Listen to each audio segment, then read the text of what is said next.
programa de todos los miércoles, Camina con Meg, de retos femeninos, en esta gran plataforma que les ofrece a ustedes cada semana temas interesantes. Estamos muy cerca hoy de el Día de Muertos.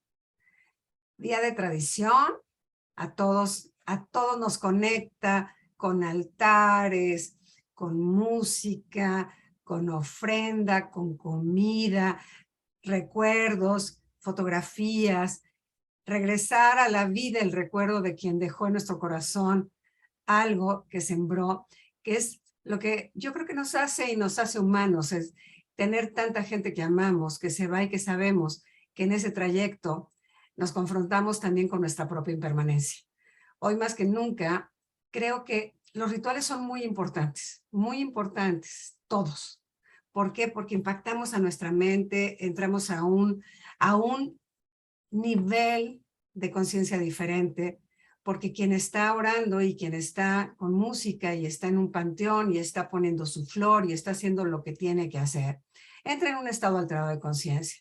Y yo tengo hoy un experto extraordinario, un viejísimo amigo que de verdad quiero muchísimo, que nos va a hablar de los altares de muertos, pero desde de verdad, su expertise, porque es una gente que yo admiro mucho por su conocimiento y su compromiso particularmente para enseñar, transmitir conocimiento ancestral, porque a eso se ha dedicado siempre. Déjenme decirles quién es Carlos Jiménez Hidalgo. Es catedrático de la Escuela Nacional de Antropología e Historia de Occidente en la especialidad de etnohistoria. Es catedrático del Instituto de Mercadotecnia y Publicidad de la Ciudad de México, catedrático invitado en los cursos de verano en la Universidad Menéndez Pelayo, en La Coruña, España, invitado como investigador de antropología cultural en el Smithsonian Institution, en Washington, D.C., catedrático de la Universidad del Claustro de Sor Juana en las áreas de fotografía y producción de radio. Actualmente, vicepresidente de la Academia de las Ciencias y Artes de la Anáhuac. Hace producción de televisión del programa Conciencia Planetaria en la coordinación de Arte, Ciencia y Cultura. Este currículum dice muy poco de lo que es la esencia de Carlos Jiménez Hidalgo. Yo, Carlos, te quiero dar la bienvenida con mi corazón, una por aceptar, porque ya sé que aunque tú produces programas y apareces en programas, no te gusta mucho que se hable de ti. Tú hablas de los demás y de la historia, pero este compromiso que has tenido desde que yo te conozco con una pulcritud del respeto a nuestra historia, el respeto a nuestros ancestros, a los viejos de la tradición, pues yo lo admiro muchísimo porque hemos estado, no en una, en muchísimas actividades juntos, donde yo he aprendido a través de ti. De hecho, siempre voy a agradecer que estuviste presente en esa levantada de sombra de mi papá en casa, que fue para mí una experiencia maravillosa junto con mi hermana Pera. Entonces, aquí es como, son lazos que nos unen y me gusta contarlo, Carlos, porque hay veces que la gente cree que es un personaje más. No. En este tenor en el que vamos a hablar, siento que eres alguien que nos puedes aportar un conocimiento de fundamento para que hagamos las cosas con otra intención, muy atentos a lo que representan los muertos. Te doy la bienvenida, Carlos. Pues muchas gracias, María Elena, por estos comentarios y te agradezco sobre todo este comentario que me eleva espiritualmente porque tenía mucho tiempo de no verte, de no oírte. Creo que la pandemia nos causó muchos problemas. Sobre todo, quiero comentar algo de lo que acabas de mencionar. Estando en España, en la Universidad Internacional Menéndez Pelayo, fue una de las pláticas que me tocó comentar como invitado, catedrático invitado a la institución, donde se hablaron de muchas de las tradiciones de México. Para mi sorpresa, el culto a los muertos para ellos es algo muy particular porque tienen diferentes formas desde el punto de vista espiritual trabajarlo. Yo te agradezco que me hayas invitado para hablar de este tema, que es un tema verdaderamente fascinante y maravilloso, porque todos vivimos la desaparición de alguien. El hacer y colocar un altar de muertos tiene una significación de gran profundidad porque es la filosofía de esta tradición mexicana desde el punto de vista prehispánico, la influencia europea y lo contemporáneo. Entonces, sí quiero mencionar que la tradición de muertos se realiza en la muerte de alguien que sucedía y principalmente en el gran lago de México Tenochtitlan, que no era un lago, eran 5, pero la muerte llegaba de repente porque alguien se caía a alguno de los canales y evidentemente ellos iban al Tlalocan. El Tlalocan era el lugar donde eran recibidos todos aquellos que tenían una muerte muy especial, sobre todo los que morían por hidropesía, porque a la antropología médica nos está diciendo cuáles son los problemas que se tienen o que se tenían en aquella época que se siguen teniendo en lo contemporáneo. Los muertos, las mujeres muertas en parto iban a ser acompañantes del sol y también los guerreros, porque tanto la mujer en parto y la mujer, el hombre que guerreaba, los dos eran candidatos a ser acompañantes del sol. Las mujeres muertas duraban 4 años acompañando al sol en sus amaneceres. Los guerreros muertos en combate en las guerras floridas, porque no eran las guerras europeas, sino las guerras floridas tenían un significado muy importante en donde el sacrificio y tener la sangre sobre el cuerpo era dar las gotas de sangre para que al día siguiente, cuando desaparecía el sol en la noche, la sangre que brotaba en las batallas y la sangre de la mujer en parto era precisamente para que el sol siguiera viviendo al día siguiente. Yo podría decir esta astrología judiciaria, como sería el término correcto, de dar la vivencia de la vida, el espíritu y el yo interior de aquellos que vivieron en el mundo prehispánico, que para muchos es incomprensible la vida del mundo prehispánico. Entonces, ahí resumo prácticamente este precepto filosófico de la vida, de lo que era el mexicano, bueno, el azteca, y todas las culturas de aquella época, hasta Centro y Sudamérica, y me tomo el atrevimiento de decir que desde el Canadá hasta la Patagonia, prácticamente son las mismas estructuras, excepto una razón, que la llegada de los europeos va a dar un concepto diferente y se hace un proceso sincrético entre la religión europea y la estructura filosófica de la religión en América Latina.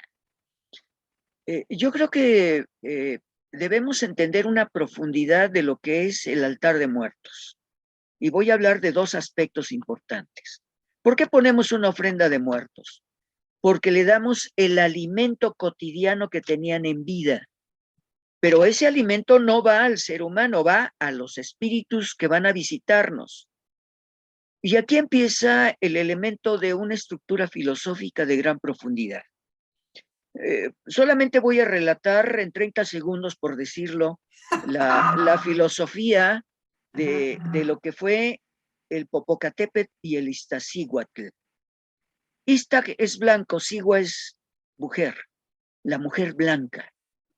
Los dos, de hecho, son volcanes. Popocatépetl quiere decir Popot, lo que humea, Tepet, cerro. Y ahí tenemos el concepto del mundo prehispánico en la lengua náhuatl, que la seguimos hablando, María Elena. Sí. La seguimos hablando, amigos, porque voy a mencionar algo. Hola, cuate, ¿cómo estás? La mujer dice, hola, manita, ¿cómo te va? Y se apapachan y se abrazan. Manita viene de maya minix y quiere decir que es el gemelo, la gemela. Cuate es también el gemelo precioso, porque coatl es serpiente. Cuidado con la interpretación de serpiente con el aspecto bíblico, no es el Génesis, Claro. No es la serpiente que da la manzana y la prueba por el pecado original. Cuidado con eso, porque tenemos que hacer análisis bíblicos también de lo que sucede con ello. Pero bueno, Entonces, Popocatépetl y Iztaccíhuatl es una leyenda de una mujer que se enamora de un capitán del ejército mexica y el padre de la mujer le prohíbe que tenga relación. Entonces lo manda a guerrear durante 5 o 6 años y la mujer está nerviosa porque el galán no regresa. Y ella muere de amor. Cuando regresa el capitán, encuentra que a través del Popocatépetl encuentra flores amarillas, pero él le lleva en amor a ella. La encuentra muerta y le rodea de pétalos de flor. ¿Qué es la flor de cempasúchil? Cempoali es 20 y Xochitl es flor. O sea, es una matemática que nos da la respuesta de la vivencia de una permanencia del recuerdo del que ama. Esa es la flor naranja amarilla que se pone a los muertos, porque lo recordamos cada un determinado, las veintenas, que son 13 veintenas, 260, entramos a una matemática de astrología judiciaria, que es los 365 días del año. Y vemos ahí todo un cúmulo de materiales que nos identifican con los que ya se fueron. Y lo recordamos permanentemente. Entonces, ¿qué pasa en el altar? Pues en el altar lo que vamos a hacer es que simple y sencillamente vamos a ponerle en el recuerdo de aquel que se fue, quién era, qué hacía, a qué se dedicaba, y ponemos la fotografía del personaje. Luego ponemos lo que más le gustaba, la comida. Pollo con mole, arroz, sus enchiladas, y puedo relatar más adelante lo que sucede en muchos estados de la República.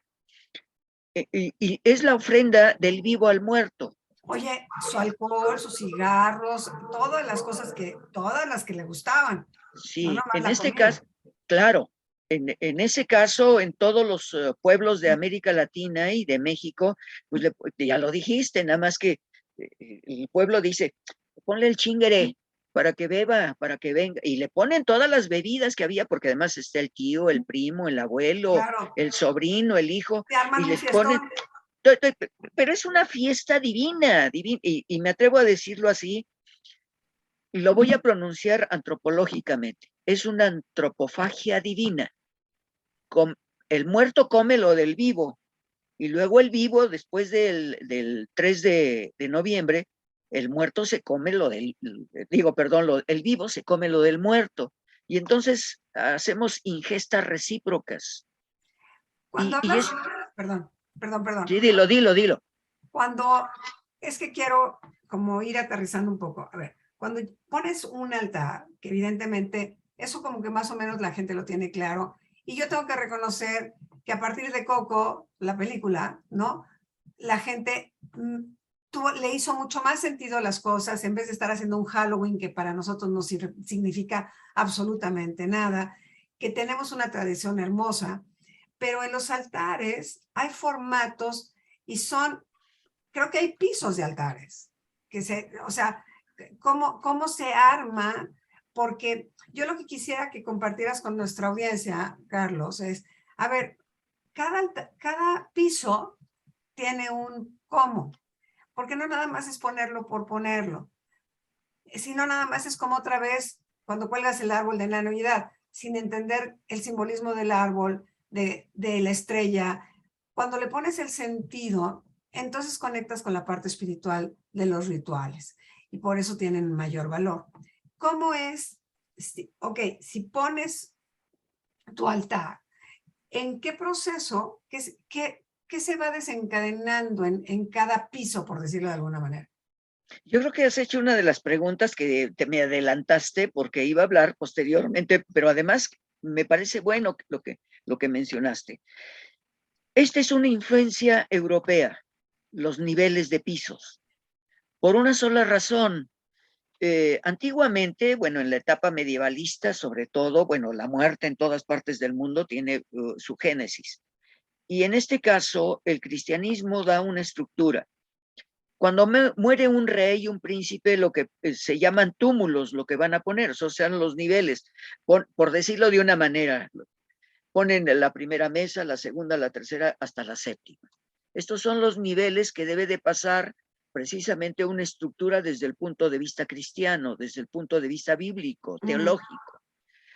Hace un momento yo hablé de antropofagia divina, o sea, comemos lo divino, lo seguimos haciendo, porque si vamos a la iglesia a la hora de comulgar y vamos a cualquiera de las estructuras teológicas, nos dan una respuesta. Dios es un personaje universal. Bueno, entonces los niveles que se van poniendo, que bueno que lo mencionaste, era precisamente poner las bondades del rey o del príncipe por niveles. Esos niveles tenía que pasar el ser humano para entrar en el mundo crístico, o sea, la religión cristiana, medievalista. Entonces, se van poniendo los elementos que seguimos conservando nosotros y hay un proceso sincrético, porque le ponían unas pequeñas tarjetas al rey, fue bondadoso, ayudó al ser humano, y entonces van bajando los niveles que son los que tiene que pasar el personaje y lo seguimos pasando, excepto que en México solamente se pone uno. Ok. En algunos casos, en algunos estados de la República, pero también se le pone en el piso y es otro de los niveles. Ese piso es el inframundo, en el inframundo prehispánico. Y luego vas ascendiendo para llegar a las estructuras que es lo divino, el cielo. En el mundo prehispánico, ¿qué es eso? El inframundo es a donde van las ánimas de los que murieron, pero van a diferentes lugares. Uno de ellos es el Tlalocan, que es el agua. El agua es renovación. Otros van a otros niveles, que en este caso yo quiero hablar del espacio-cielo. El cielo es el universo. Es donde se encuentra Ejecatl-Quetzalcóatl, el viento divino. Hace un momento, y escuché a tus invitados, que me enviaste 3 documentos, ellos tenían un viento divino, hablaban y decían su verdad, el de la música, el señor, no recuerdo cómo se llamaba este señor, pero este señor hablaba y me presenta con su representante de tocado, que era musulmán y que tenía una estructura. Y cada uno de ellos habló en su universo. Esto es lo que es el concepto que tú mencionaste de los niveles. Los niveles en el mundo prehispánico son 13. 13. 13. Y cada uno de ellos va llevando las deidades que se manejaban por día, los horarios. Nosotros estamos acostumbrados a 24 horas, 12 de día y 12 de noche. Pero en el mundo prehispánico son el dominio de los seres, de las deidades de la fuerza de la naturaleza. ¿Por qué se pone flor? Porque es la tierra. ¿Por qué se pone fruta? Porque son la tierra, la comida de la tierra que nos otorgan. Los voladores de Papantla, que lo pueden ver en el Museo Nacional de Antropología, es un elemento calendárico, porque suben 4 hombres a dar vueltas que se convierten en águilas y dan 13 vueltas, por lo tanto son 52. Ya no te pregunto tu edad, pero cuando cumpliste 52 Claro, años, ritual, claro. haces tu ritual porque es precisamente tu primer siglo prehispánico, tu origen. Y eso te permite saber cuánto tiempo más vas a vivir en este planeta. Depende de tu comportamiento, se ve en el rostro. Pero lo interesante en el mundo prehispánico es que los muertos se les ponían ofrendas, se les ponían vasijas, se les ponían figuras. Igual que a los faraones, Claro. los vasos cánope estaban reflejados el rostro del personaje, los evisceraban y les ponían esas vísceras en los vasos cánope. Sí, dime. Hay que preguntar. En todas las tradiciones, nuestra incertidumbre del no saber el después nos hace y nos crea estos acompañamientos al que se va. Esto es una percepción personal, no tiene nada que ver con conocimiento profundo, pero mi sensación es que todos estos rituales nos hacen entender y comprender que nos vamos a morir y que en ese tránsito no vamos solos, que hay todo el legado que vamos dejando nos acompañará por siempre en la rueda de la vida, en lo que cada quien crea, si cree en la reencarnación o simplemente se murió y bye. O sea, aquí, más que filosofías y creencias religiosas, es estos procesos que hacemos rituales del recordar, es que también queremos ser recordados. Hay un ida y vuelta en estos rituales, donde yo me doy cuenta, finalmente, que me voy a morir. Sí me voy a morir, porque además uno piensa que se mueren todos, pero uno no, uno como por, ¿no? Si estás eres tan vital para mucha gente, y no es así. Y cuando te confrontas con una muerte y haces un ritual para la muerte y trabajas, porque yo lo aprendí con Pera, lo aprendí contigo, las ánimas, todos estos que están en otros niveles y en otras frecuencias, ayudando al trayecto, siempre hay alguien que te va a acoger en el trayecto, en ese momento del paso. Que nosotros hagamos estos rituales, Carlos, es un poco también para comprender el proceso de la muerte. Claro, el hecho de que tú vayas a poner la ofrenda, que vayas a comprar las flores, que estés colocando la fotografía del que se fue, eso es precisamente una preparación para lo que vamos a hacer hacia el futuro. Hay quienes tienen muertes trágicas, ya lo dije, que los que mueren ahogados. Hoy podríamos decir, ¿cuál sería la estructura filosófica desde el punto de vista prehispánico? Los que son atropellados por automóviles, por bicicletas, por motocicletas, los que se caen de aviones, tienen una estructura. Hay que levantar la sombra de los que se fueron. ¿Por qué? Porque tienen que tomar el rumbo. Voy a comentar algo de la muerte. Me tocó ver la muerte no solamente en el pasado, sino en el presente. Como arqueólogo, trabajando en la casa de la primera imprenta, todos los albañiles se quejaban de que llegaban y los jalaban, que les hacían Sí, cosas claro. las gentes Ajá. que vivieron ahí. Pero lo más interesante, yo tuve que irme a España a dar conferencias. Yo había terminado de excavar a un lado de Santa Teresa. Cuando regreso me enseñan una fotografía que encuentran una cabeza ahí. Y entonces les digo, oye, qué interesante, pero era un cráneo escalpelado, o sea que le habían quitado la piel con un cuchillo o con algo, y ahí estaba, pero fue lo único que se encontró, no se encontró el cuerpo. Pasan los meses y yo un día regreso a la casa de la primera imprenta y me detiene un policía a la entrada y me dice, arqueólogo, ¿ya sabe que apareció un fantasma? ¿Cómo que un fantasma? Y entonces me dice, me enseña su celular y me dice lo que fotografié. Toma una fotografía de las escaleras de la casa de la primera imprenta, aparece un hombre de negro sin cabeza. Y les digo, no puede ser posible. Este es el cuerpo del personaje que encontramos. Pero además hay una niña. Yo tuve una de las experiencias más impresionantes porque de repente llega un trabajador y me dice, arqueólogo, ¿usted pidió de comer? No. Dice, es que mire, aquí está el nombre de la persona que pidió para comer aquí. Oiga, ese es David. ¿Sabe qué? Vaya y dígale a la directora del centro. Y resulta que David regresó, tenía 10 años de muerto, a pedir su comida en la casa de la primera imprenta. En el mes de abril voy a dar las conferencias de los aparecidos en la casa de la primera imprenta. Y ahí va la otra. El día 26 de este mes, en la casa de la primera imprenta, se van a levantar el altar de muertos con los altares de todos los espíritus que han aparecido ahí en la casa de la primera imprenta. O sea, a ver, espérame, porque esto es interesante. En este trayecto donde la gente no se va o no te enteras, muere de repente, no tiene el proceso, se queda su energía, voy a ponerlo de una manera.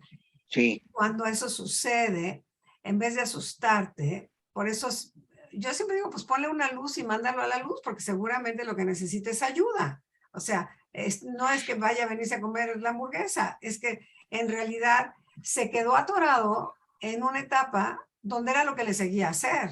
O sea, se quedó ahí. Cuando nosotros hacemos, Carlos, estos rituales de muertos, no porque se quedó alguien atorado, estamos también como reconociendo y ayudando al otro que comprenda que ya se fue, que ya no hay, Totalmente de acuerdo. aquí no hay, en la materia ya no aplica. Sobre todo la gente que muere trágicamente porque no se entera. O sea, es como de pronto te despiertas y ya no está el cuerpo. Eso debe ser un proceso en el que el alma está muy aturdida. Y si tú le echas una ayudadita, pues entonces quiero pensar que eres un instrumento para que ese ser, esa alma avance, haga su transición a lo que sigue, salga Está dicho. del inframundo al mundo y del mundo al mundo sutil que no conocemos nosotros. Creo que acabas de mencionar algo que es trascendental. Se les da la luz. Y ese es uno de los elementos. En el mundo prehispánico se ponían los saumerios. Otro de los elementos que se han captado en los últimos meses y en los últimos prácticamente 4 o 5 años es que cuando está el sahumador, que tú lo viviste en tu casa con tu papá, sale el humo del copal. Bueno, pues ahora hemos encontrado ya fotografías que se fotografía cuando está el Popochcomit, que así se le llama, y aparecen figuras prehispánicas y aparecen rostros de personas. Uno de ellos que me pasó a un costado de Palacio Nacional excavando en el exarzobispado, se encontró una rueda de obsidiana negra que la utilizaban los guerreros colocándoselos en la espalda. Y resulta que se rescató, se colocó en una vitrina, llegaron a la inauguración, se fotografió y apareció el rostro de un personaje. Wow. Ya está publicado en un libro en donde aparece el rostro de alguien de un X tiempo que no sabemos cuándo fue, pero siguen manifestándose estos elementos y dices tú, ya lo dijiste, la luz, que es la que les permite que lleguen a su lugar. Eso se va a hacer en la casa de la primera imprenta. Yo te voy a dar la fecha para ver, voy a pedir permiso para que vaya gente ahí. Entonces, por ejemplo, vamos a hablar, porque uno vive su duelo y cada quien lo vive en su forma, porque también depende cómo se va la gente que ama, ¿no? Por edad uno lo entiende muy bien, pero cuando es un niñito, ¿por qué se hace la diferencia con los niños y los adultos en un altar de muertos? Bueno, los niños tienen un lugar muy importante que va a ser el lugar donde ellos van a llegar a probar la leche de la naturaleza, porque la naturaleza dice que hay un árbol en especial y sobre todo los niños muertos antes de nacer iban al Chichiquihualco, donde existía un árbol con tetillas que goteaban leche para complacer a los pequeños. Esa es la parte importante porque primero se les da, el 1 de noviembre, se les da el lugar a los niños, porque ellos tienen otro universo muy particular.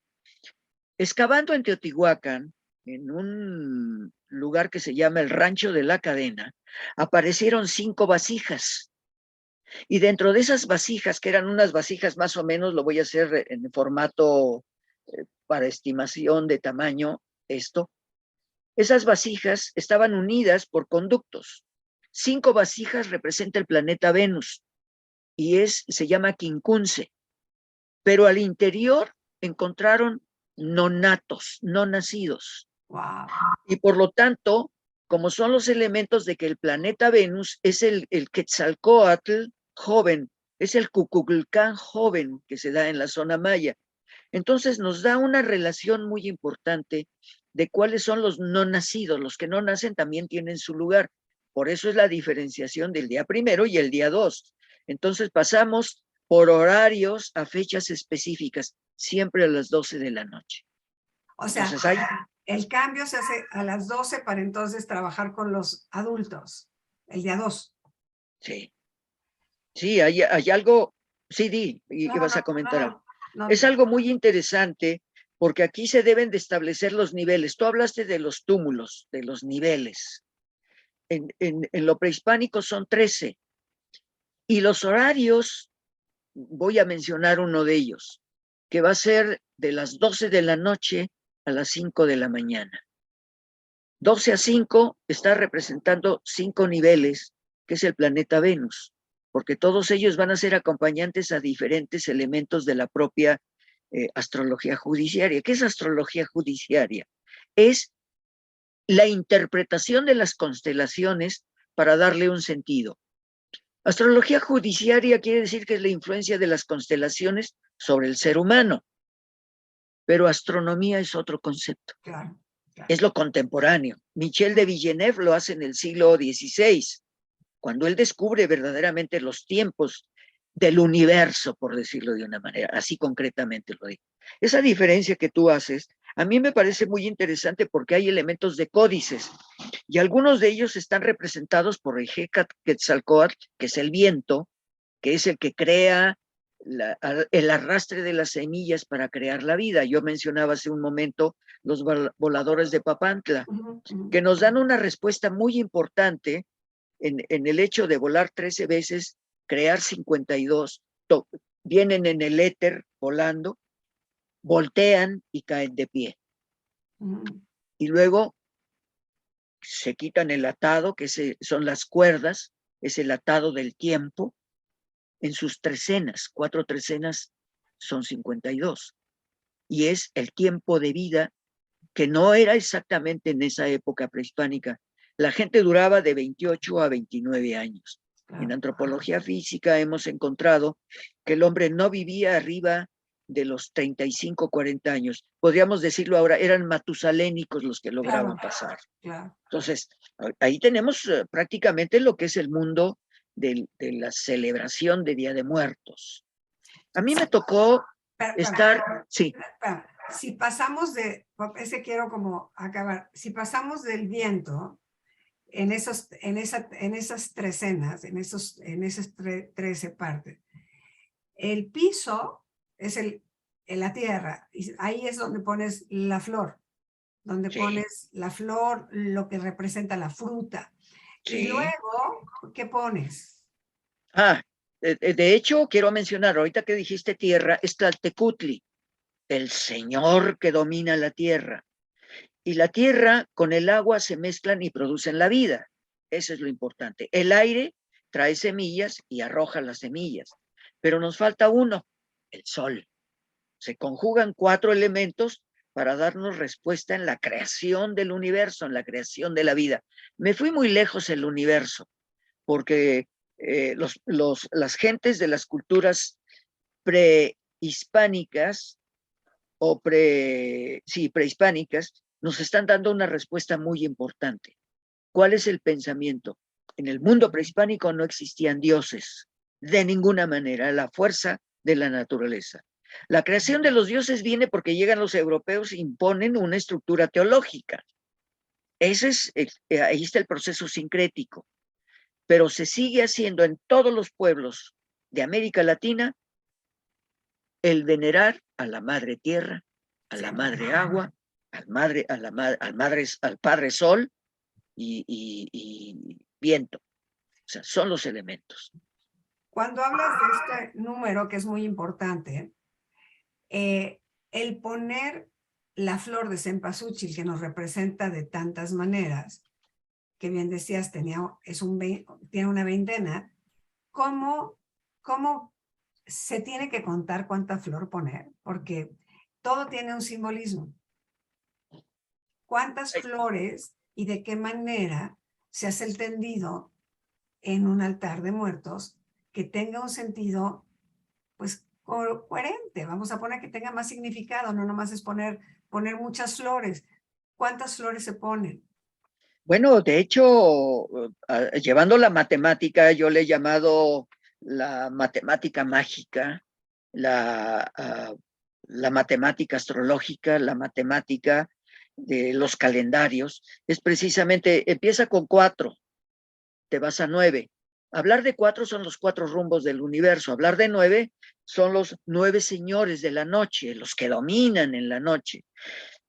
Poner 13 son los meses, los calendarios que van a tener 20 días, o sea, ya estamos hablando 4, 9, 13, 52, que son los elementos que vamos a manejar en esa matemática que es el mundo prehispánico, porque ellos lo contaban así.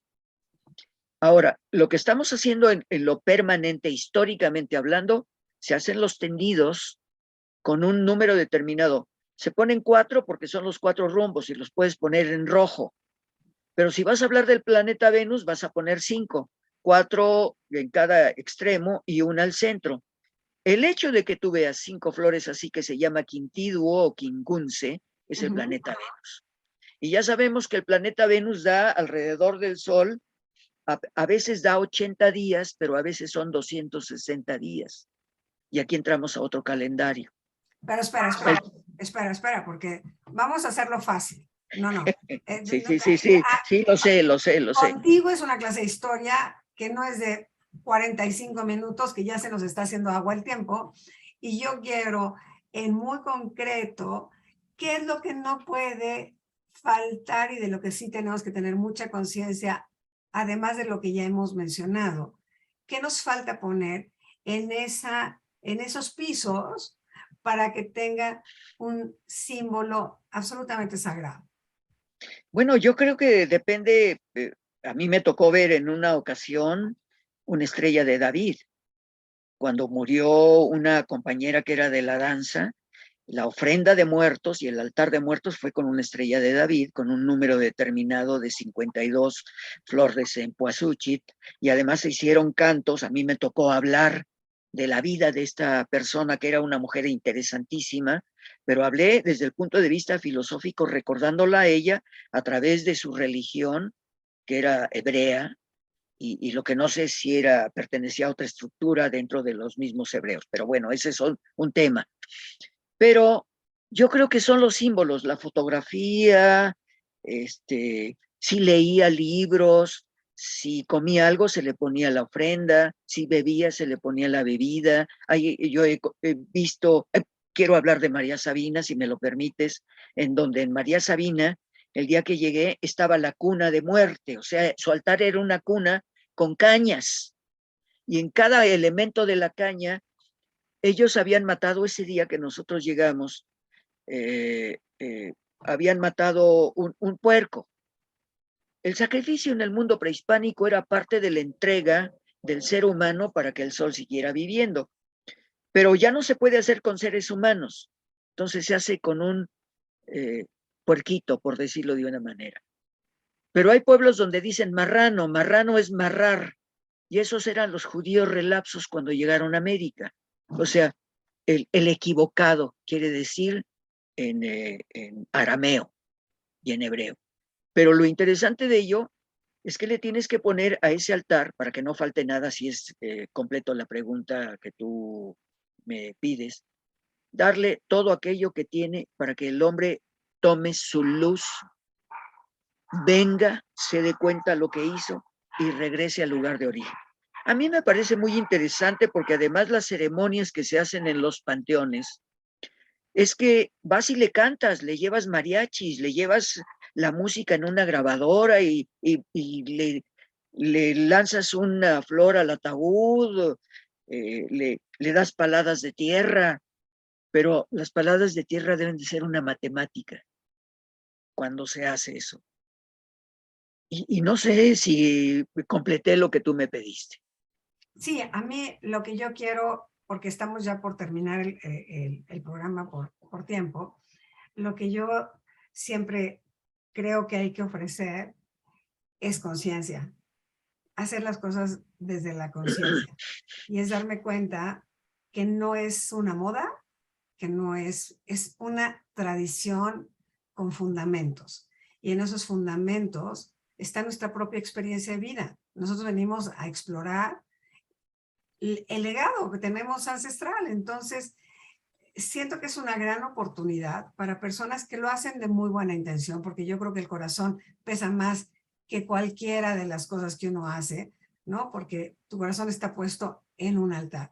Pero hacerlo, por eso decía la palabra sagrado, el que tú prendas tu copal, que pongas tu flor, que le prendas una vela, que tengas la foto, que estés en paz, ¿no? Siento que yo lo pienso en mí. A mí me gustaría que si alguien me pone un altar, estuviera tan contento conmigo, que me hiciera contento, no que llorara por mí, ¿no? O sea, porque eso es nuestro dolor, el nuestro, pero el del muerto no, el muerto está mejor que nosotros. Siempre lo he pensado así y esto vuelvo a decir, es mi percepción y mi forma de ver la existencia. Cuando hablamos de Día de Muertos, es una celebración de la vida que alguien vivió y cumplió y siguió. Entonces, no es una pérdida, es una gran ganancia. Se nos ha hecho un poco, se nos ha olvidado que en el proceso de el duelo, creo, me duele, sí me duele la ausencia, sí, pero yo no soy la misma persona gracias a ese ser que estuvo en mi corazón, que sembró algo en mí, por lo Claro, tanto claro, tengo que claro, celebrar su vida. Que, claro, claro, yo quiero claro. Sí, rematar sí, un sí, poco sí. con eso. El Día de Muertos es una celebración de la vida del que pasó por la tierra. Sí, ¿Es sí, así? sí, sí, sí, sí, sí, sí, sí, sí, sí. Yo creo que has tocado un punto bastante fuerte porque eh, voy a narrar así brevemente, en menos de 10 segundos. Mi hermana falleció. Mi hermana era mormona, pero además tenía una trascendencia de herencia hebrea y ella trabajaba dos universos. Tenía una menorá y esa menorá me la regaló. Entonces el Día de Muertos yo no le hice su ceremonia, dije voy a dejar que pasen los días porque le voy a hacer su ceremonia tal y como lo tengo en un libro que me regalaron, que ya lo platicaré más adelante. E hice la ceremonia y en esos momentos en la menorá, que tenía 13 velas, empezó a tronar la de en medio.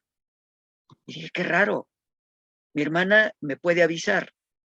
No, fíjate María Elena, uno de mis alumnos murió y me vino a avisar que él acababa de morir unos Oh, minutos antes. O sea, oh, estos elementos, y después hice una ceremonia de despedimento de todos mis alumnos que han fallecido en el INAPAN. Y voy a hacer una ceremonia el día 31 de este mes en el INAPAN, despidiendo a más de 400 personas que fallecieron del INAPAN por el COVID.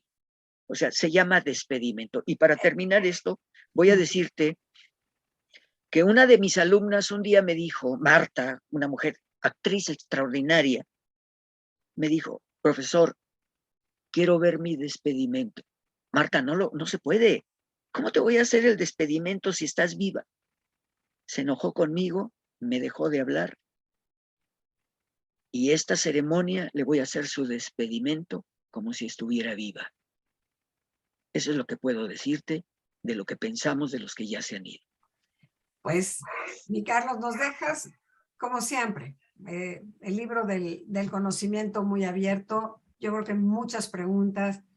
Y a mí lo que me gusta en este programa es dejar inquietudes para que la gente siga explorando, conecte, aprenda, donde lo lleve. El caso no es quedarnos como con lo que ya lo sé en mecanicidad, sino en el conocimiento vivo. Te doy las gracias, así infinitas gracias por tu tiempo, porque sé que no te gusta la tecnología, porque sé que el esfuerzo fue doble, pero lo bendigo y lo agradezco, de verdad, y bendigo y agradezco que la vida nos haya hecho coincidir en momentos muy cruciales en lo particular de mi propia vida. Entonces te agradezco muchísimo, mi Carlos, mi querido Carlos, todo lo Pues, caminado, todo lo bailado y todas las luces prendidas y todas las alabanzas hechas, ¿no? Lo bendigo y lo agradezco muchísimo, de verdad. pues yo quiero darte las gracias, María Elena, y quiero solamente decirte que voy a despedir el programa con un canto, que es un canto shoshone hacia los muertos, y solamente digo, ella, ella, ella, oh, Huancatanca, Huancatonca, que descansen los espíritus. Uy, qué belleza. Gracias. Mil gracias, Carlos, de verdad, mil gracias. Nos llamamos. Nos llamamos. Y así despedimos el programa, no sé tú, con una intención, hacer nuestra propia ceremonia a tantos que amamos con intención. un altar de muertos tiene un gran significado para ti que lo haces y para el que se fue. Nos vemos la próxima semana. Brilla siempre.